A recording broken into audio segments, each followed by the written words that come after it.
Good morning, good people. It's your man Cam. Just jumping back on here. Want to talk about this USAID situation to where thousands of USAID employees have been fired.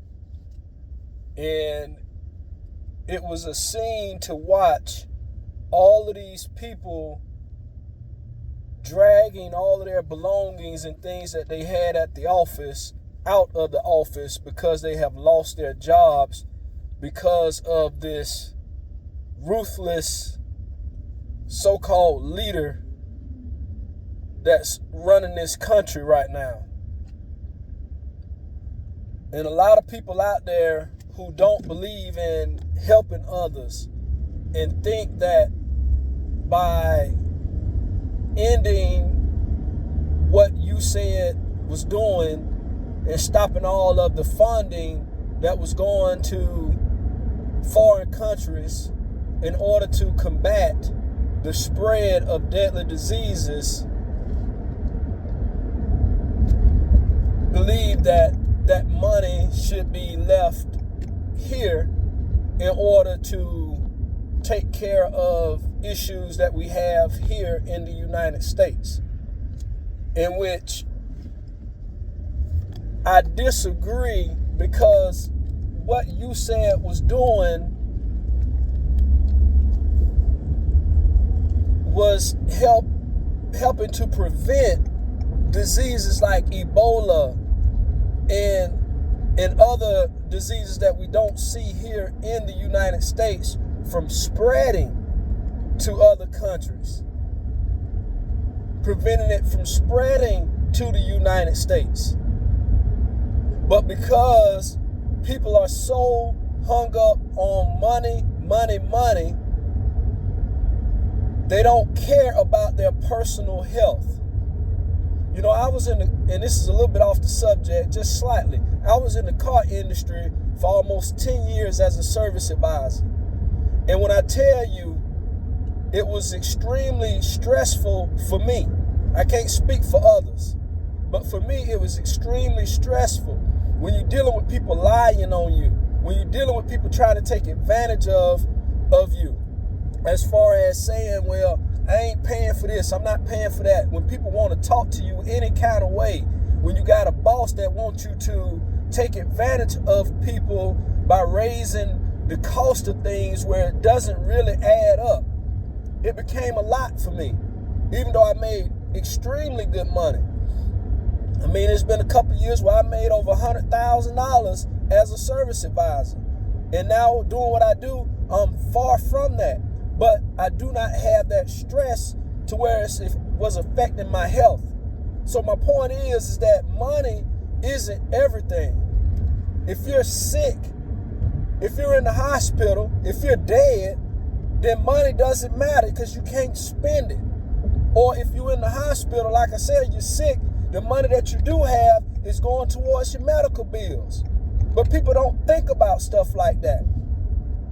And so my point is, he has disbanded this entire agency that, like I said, was once again fighting the spread of foreign diseases, to the point where these diseases that we didn't have to deal with over here, if they don't allow these people to go back to doing what they were doing, I 100% guarantee, and it's not that I wish it on anybody because I got a family and I got to live here myself, but I guarantee you that these diseases are going to make their way to the United States and over to other countries, and it's going to be catastrophic.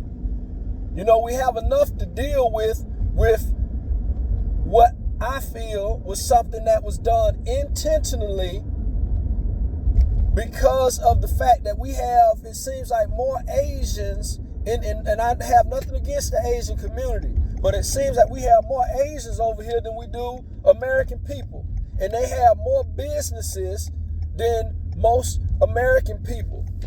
And I only say that because they have businesses. They're bringing in the goods from their own country, and no telling what else is coming across the seas from these other countries. And as well, we saw the fact that China was flying balloons over the United States at the same time this coronavirus and everything was going on. So, yes, I do believe that the coronavirus was sent over here by China. You know, and so I'm only saying that because the more ties this president breaks and the bigger of a tyrant he becomes, we're going to have so many issues over here in this country. It's not just going to be economic as far as currency. It's going to be people's lives. And don't get me wrong, the economy affects people's lives anyway. Because he's sitting here bringing these tariffs upon these countries to where majority of the things that we buy here in the United States comes from these countries. And by him putting tariffs on these people, yeah, they may have to pay more to have the goods shipped over here, but we're going to have to pay more in order to purchase these goods because the stores are going to be taxed more. And it's just going to trickle down to us to where we're going to have to spend more money in order to purchase things.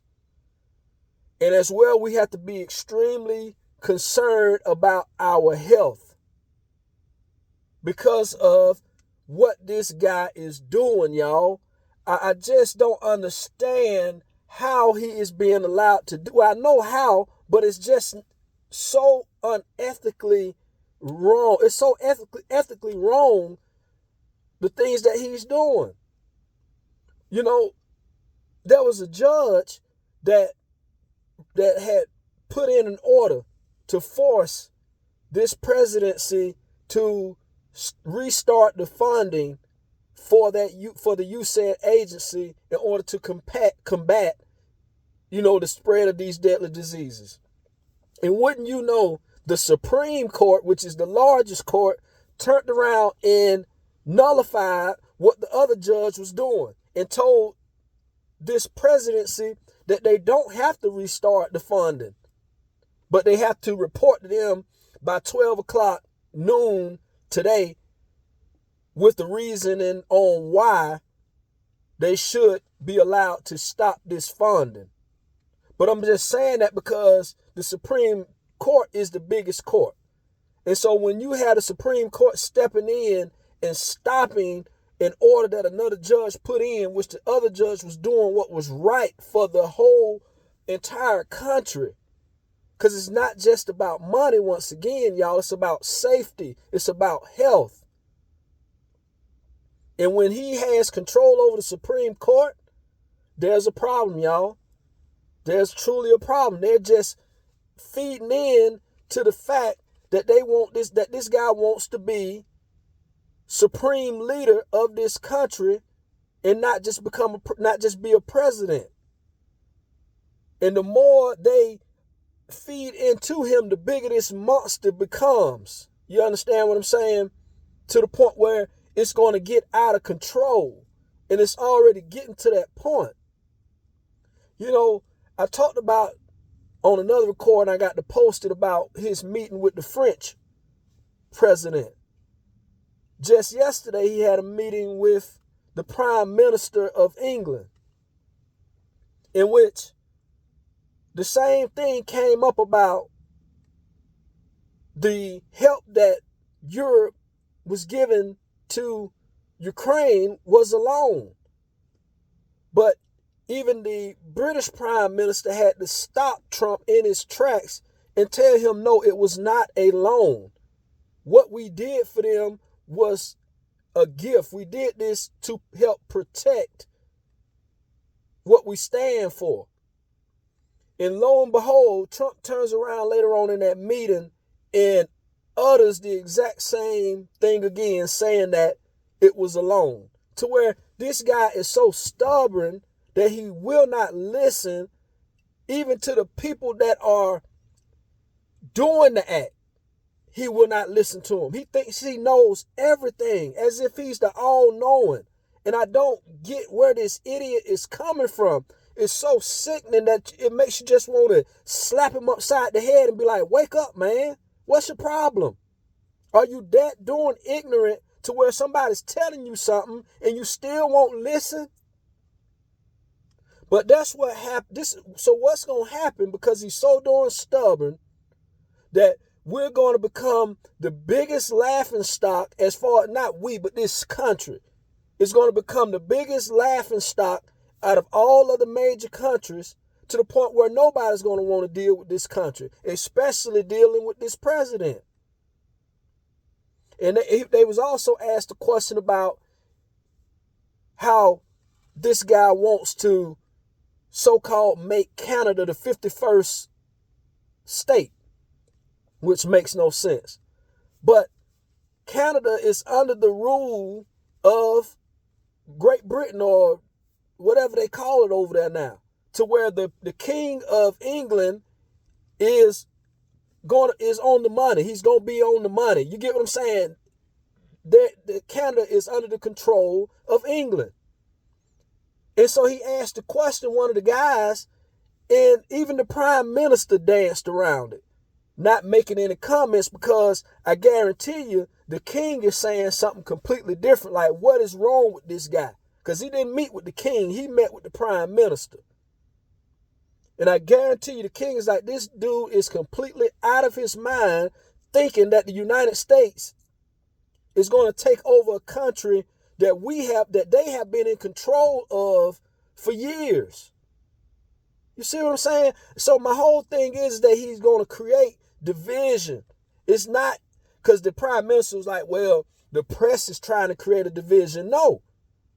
This president is creating the division. It wasn't the press that said that Canada should be the 51st state.